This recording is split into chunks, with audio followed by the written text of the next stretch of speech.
सुप्रभात बच्चों। आज हम हमारे पाठ लखनवी अंदाज के बारे में पढ़ेंगे। इसके लेखक हैं यशपाल। यशपाल का जन्म सन 1903 में पंजाब की फिरोजपुर छावनी में हुआ। प्रारंभिक शिक्षा कांगड़ा में ग्रहण करने के बाद लाहौर के नेशनल कॉलेज से उन्होंने बीए किया। वहाँ उनका परिचय भगत सिंह और सुखदेव से हुआ। स्वाधीनता संग्राम की क्रांतिकारी धारा से जुड़ाव के कारण वे जेल भी गए। उनकी मृत्यु सन 1976 में हुई।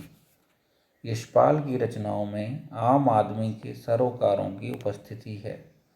वे यथार्थवादी शैली के विशिष्ट रचनाकार हैं। सामाजिक विषमता, राजनैतिक पाखंड और रूढ़ियों के खिलाफ उनकी रचनाएं मुखर हैं। उनके कहानी संग्रहों में ज्ञानदान, तर्क का तूफान, पिंजरे की उड़ान, वादुलिया, फूलों का कुर्ता उल्लेखनीय है। उनका झूठा सच उपन्यास भारत विभाजन की त्रासदी का मार्मिक दस्तावेज है। अमिता, दिव्या का पार्टी कामरेड, दादा कामरेड, मेरी तेरी, उसकी बात उनके अन्य प्रमुख उपन्यास हैं। भाषा की स्वाभाविकता और सजीवता उनकी रचनागत विशेषता है।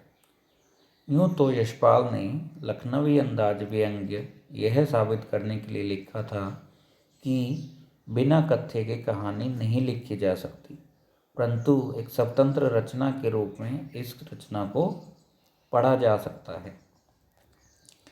यशपाल उस पतनशील सामंती वर्ग पर कटाक्ष करते हैं जो वास्तविकता से बेखबर एक बनावटी जीवन शैली का आदी है। कहना ना होगा कि आज के समय में भी ऐसे परजीवी संस्कृति को देखा जा सकता है। इस पाठ में लेखक ने एक ऐसे नवाब को विषय बनाया है जो लेखक के समक्ष अपनी नवाबी का प्रदर्शन करते हुए खीरे की फांकों को खाने की जगह सूंघ कर उसका रसास्वादन करता है। तो आइए पढ़ते हैं हमारा पाठ लखनवी अंदाज। मुफस्सिल की पैसेंजर ट्रेन चल पड़ने को उतावली में फुंकार रही थी। मुफस्सिल अर्थात स्थानीय या केंद्रीय स्थान और उसके आसपास की जगह। उतावली का अर्थ है बेचैनी। आराम से सेकंड क्लास में जाने के लिए दाम अधिक लगते थे। दूर तो जाना नहीं था।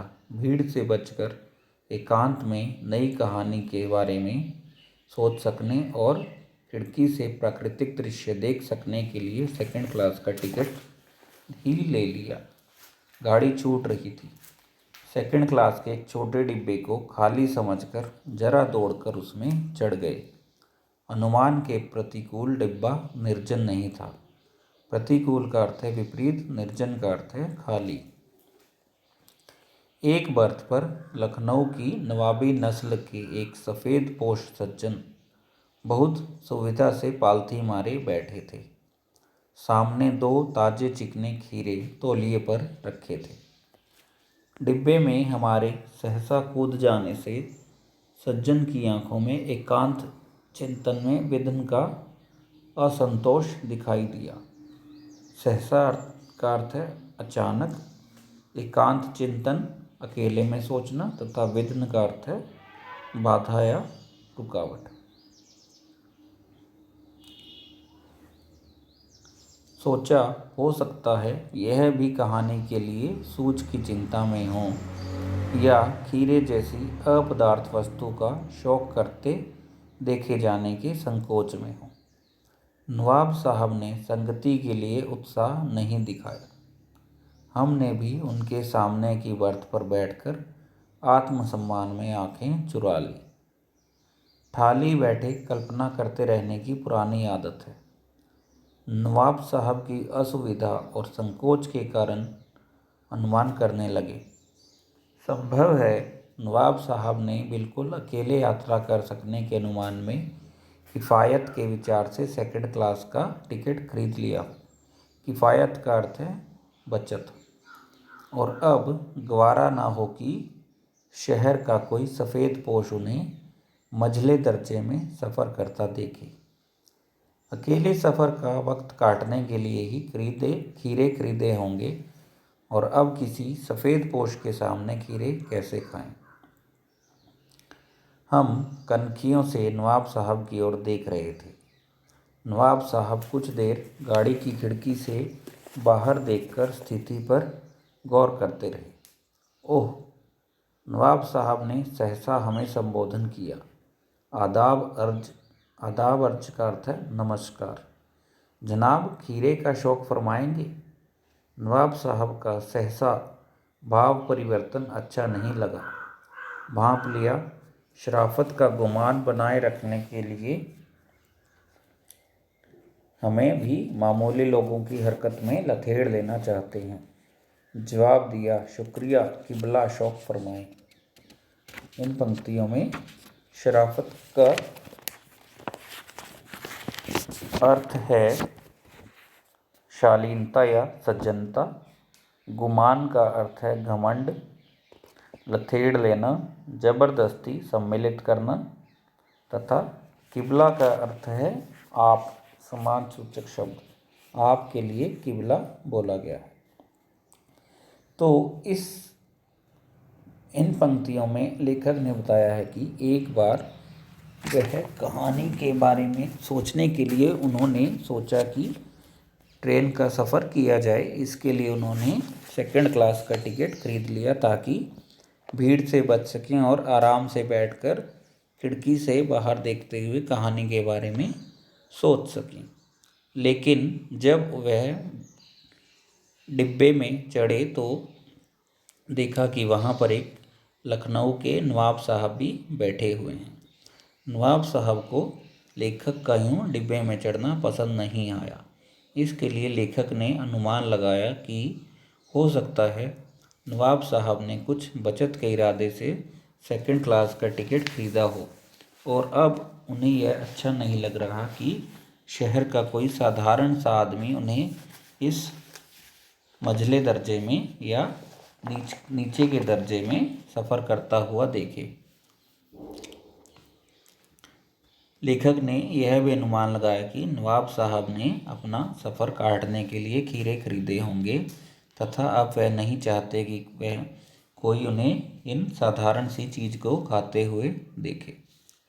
कुछ समय के लिए नवाब साहब बाहर देखते रहे। फिर उन्होंने लेखक से पूछा कि क्या आप खीरा खाएंगे? तो लेखक ने उन्हें मना कर दिया। अब अगले पेज पर आते हैं हम। नवाब साहब ने फिर एक पल खिड़की से बाहर देखकर गौर किया और दृढ़ निश्चय से खीरों के नीचे रखा तौलिया झाड़कर सामने बिछा लिया।